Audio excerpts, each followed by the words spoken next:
இயேசு உங்களை நேசிக்கிறார். பிரியமானவர்களை, இந்த நாளில் ஆண்டவர் நம்மளோடு பேசும்படிய வேதத்திலிருந்து சில வசனங்களை கூட வாசித்து ஆண்டவர் நமக்கு கற்றுக் கொடுக்கக்கூடிய காரியத்தை பார்ப்போம். அது அப்போஸ்தலர் புஸ்தகம் 16வது அதிகாரம் 30வது வசனம், 31, 32 வசனங்கள் இப்படியா சொல்லுது. ஆண்டவன்மாரே, ரட்சிக்கப்படுவதற்கு நான் என்ன செய்ய வேண்டும் என்றான்.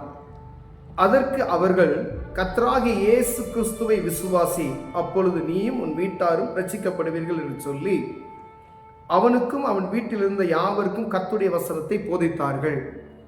பவுலும் சீலாவும் 2 ஊழியக்காரரும் ஒரு இடத்துல பிரசங்கம் பண்ணுகிறார்கள். அவர்களுக்கு விரோதமாக இந்த ஜனக்கூட்டங்கள் எழுப்பி அவர்களை சிறைச்சாலையில தள்ளுகிற இந்த கதையெல்லாம் நாம் வாசித்திருக்கிறோம். அப்பொழுது அவர்கள் சிறைச்சாலையில் இருக்கும் பொழுது அவர்கள் கைகால்கள்லாம் கட்டப்பட்டு இருக்கிறது. அவர்கள் பாடி துதித்து ஆராதனை செய்தவுடனே அங்கு சிறைச்சாலை கதவுகள் திறக்கப்படுகிறது, கட்டுகள் அறுக்கப்படுகிறதை நாம் பார்க்க முடிகிறது. அங்கு இருக்கிற சிறைச்சாலை தலைவன் என்னச்சுன்னா தன்னையே மாய்த்து கொள்வதற்காக சிறையில் இருக்க கைதிகள் தப்பிவிட்டார்கள் என்று சொல்லி அவனை மாய்த்து கொள்ள போகும்பொழுது அங்கு அந்த சீலாவும் பவுலும் சொல்லுகிறாங்க, நீ உனக்கு ஒன்றும் தீங்கு செய்யாதே, நாங்கள் இங்கே தான் இருக்கிறோம், நாங்கள் ஒன்றும் ஓடி போகல அப்படின்னு சொல்கிறாங்க. ஆனால் கைகால்கள்லாம் கட்டப்பட்டிருந்த கைகாலெலாம் அவுக்கப்பட்டு இருக்கிறது. ஆண்டோடைய பிரசனம் அந்த இடத்துல வந்து தேவதூதர்கள் அவருக்கு செய்த மகத்தான அற்புதத்தை அந்த மனிதன் பார்த்து, ஆண்டவன்மாரே, நான் ரட்சிக்கப்படுவதற்கு என்ன செய்ய வேண்டும்? அற்புதத்தை இந்த மனிதன் பார்க்கிறான். அற்புதத்தை பார்த்த உடனே, ஆண்டவன்மாரே, நான் ரட்சிக்கப்படுவதற்கு என்ன செய்ய வேண்டும் என்று சொல்லி பேதுருட்டையும் சீலாட்டையும் கேட்கும் பொழுது, பவுலோடையும் சீலாவும் கேட்கும் பொழுது அவர்கள் சொல்லுகிறது, நீயும் உன் வீட்டாரும் இயேசுவை விசுவாசித்தால் நீயும் உன் வீட்டார் ரட்சிக்கப்படுவீர்கள் என்று சொல்லுகிறார்கள். சொல்லி ஆண்டவருடைய காரியத்தை பூரா, பாவ மன்னிப்பத்தை குறித்து, ஆண்டவர் செய்த மகத்தான காரியங்களை குறித்து அவர்களுக்கு போதிக்கிறதை நாம் பார்க்க முடிகிறது. பிரியமானவர்களே, ஆண்டவர் அற்புதம் செய்ய வல்லமையுள்ளவராய் இருக்கிறார். பாருங்க, அங்க ஒரு ஜனங்கள், அவர்கள் அறியப்படாத, இயேசு கிறிஸ்துவை அறியாத ஜனம்.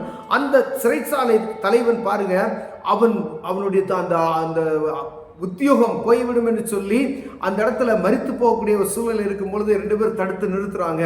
அற்புதம் செய்கிறவர் இயேசு.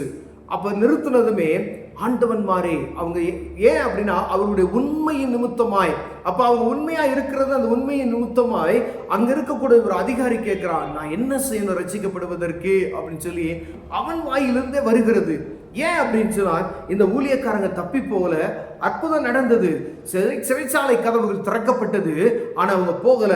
அங்கு ஆண்டவர் ஒரு அற்புதம் செய்து அந்த சிறைச்சாலை தலைவனுடைய குடும்பம் முழுவதும் ரட்சிக்கப்படுவதற்கு ஒரு அற்புதத்தை செய்கிறார். பிரியமானவர்களே, அப்படியான ஆண்டவருடைய பிள்ளைகளாகிய நாம் எப்படி இருக்க வேண்டும் என்று வேதம் நமக்கு தெளிவாய் சொல்லுகிறது. உண்மை நிமித்தமாய் நாம் செய்யக்கூடிய காரியம், நம்முடைய பார்வை, பேச்சு, நடத்த, செய்கையில ஒரு உண்மைத்துவம் இருக்குமேனால், ஏதோ ஒரு காரியத்தை பார்த்து புறஜாதி ஜனங்கள், ஆண்டவரை அறியாத ஜனங்கள் என்ன செய்வாங்க? ரட்சிக்கப்படுவதற்கு என்ன, இவங்களை போல நம்ம மாறணுமே, அதுக்கு நம்ம என்ன செய்யணும்னு சொல்லி அவர்களாய் ஆண்டவர் நாமத்தை தேடுவதற்கு, வழி உண்டாக்குவதற்கு ஆண்டவர் நம்முடைய உண்மை தன்மைகளை அறியும்படிக்கு, நான் எப்படிப்பட்ட இருக்கிறேன், நான் நல்லவனா இருக்கிறேன், நான் கெட்டவனா இருக்கிறேன், நான் எப்படி என்னுடைய பேச்சு இருக்கு, நடத்த இருக்கு, செய்கையில் இருக்கிறது, என்னுடைய செய்கைகளின் நிமித்தமாய் ஜனங்களை ஆதாயப்படுத்திக் கொள்ளும்படியாய் ஆண்டவர் விரும்புகிறார். பிரியமான, அப்ப ரட்சிப்பின் அனுபவத்தை நிறந்த ஜனங்கள், கர்த்தரை அறிந்து கொண்ட ஜனங்கள், அவருடைய நடக்கைகளில் வித்தியாசம் இருக்குமே ஆனால் அப்பொழுது அவர்கள் பார்ப்பாங்க. நமக்கு எதிராக இருக்கிற ஜனங்கள் பார்க்கக்கூடிய சூழ்நிலை உண்டாக்குவார் ஆண்டவர். அவர்கள் பார்த்து, இவர்களை ஆசீர்வதிக்கிற தேவன், எப்படி நான் ரட்சிக்கப்படணும், உங்களை போல நான் எப்படி மாறணும்னு சொல்லி கேட்கிற அளவுக்கு நம்முடைய உண்மையான காரியம் இருக்கணும். பிரியமானவர்களே, ஆண்டவர் விரும்புகிற காரியம், ஒரு தனிப்பட்ட ஆண்டவருடைய பிள்ளை இப்படிதான் இருக்கணும்னு சொல்லி வேதம் எப்படி இருக்கிறதோ அதே போல இருக்கணும். மற்றவங்க பொருளுக்கு ஆசைப்படாதீங்க, அடுத்தவங்களை வஞ்சிக்காதீங்க, உண்மையா இருக்கிறதுக்கு எவ்வளவு நீங்க பிரயாசப்படுங்க. நம்முடைய நற்சாட்சி ஜனங்களை ரட்சிப்புகளை நடத்தும் என்று வேதம் சொல்லுகிறது. பிரியமானவர்களே, இவங்க தொழு மரத்துல கட்டி வைத்திருக்கிறாங்க, சிறைச்சாலை அனுபவம். ஆனா பாருங்க, அந்த இடத்துல அவர்கள் ஒரு அற்புதத்தை செய்து முழுவதுமாய் அந்த மனிதன், அந்த சிறைச்சாலை தன்னுடைய குடும்பம் முழுவதும் ஒரு ஆசீர்வாதமான நிலைமைக்கு மாறுவதற்கு, அந்த பகுதி முழுவதும் ஆசீர்வாதமாய் மாறுவதற்கு, இவர்கள் நடந்து கொண்ட நடக்கை நிமித்தமாய், ஆண்டவர் செய்த அற்புதத்தின் நிமித்தமாய் ஒரு குடும்பம் முழுவதும் ரட்சிக்கப்படுவதற்கு அங்கு வழிவாசல் திறக்கப்படுகிறது. பிரியமானவர்களே, அப்படின்னா நாம் என்ன நிலைமையில இருக்கிறோம் என்று பார்க்கும்படி ஆண்டவர் உங்களோடும் என்னோடும் பேசுகிறார். அநேக நேரங்கள் இடர்கள் வருகிறது உண்மைதான். அநேக நேரத்தில் நமக்கு நமக்கு கோபம் வருகிறது உண்மைதான்.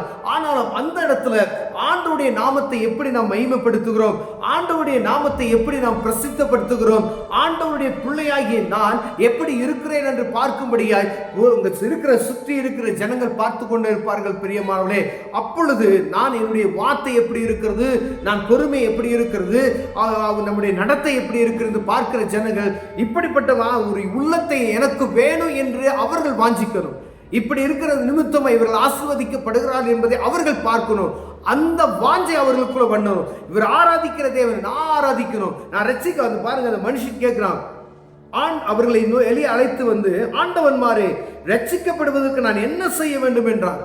உடனே வாலண்டரியா வந்து நான் ரட்சிக்கப்படணும், நான் வாஞ்சிக்க நான் என்ன செய்யணும் அப்படின்னு சொல்லி, இயேசுவை விசுவாசி, நீ உன் குடும்பம் ரட்சிக்கப்படுவீர்கள் என்று சொல்லி ஆண்டவர் உனக்காக அடிக்கப்பட்டார், நொறுக்கப்பட்டார், அவமானப்படுத்தப்பட்டார். வானத்தையும் பூமியை படைத்த சர்வ வல்லமையுள்ள தேவன் மனித ரூபம் எடுத்து பூமிக்கு வந்து மனிதனுடைய பாவத்துக்காய் மரித்தார். அவருடைய இரத்தத்தினால் கழுவப்பட்டு மீட்டுக் கொள்ளப்பட்டிருக்கிறோம் என்ற செய்தியை நீ அறிந்து கொண்டா போதும்.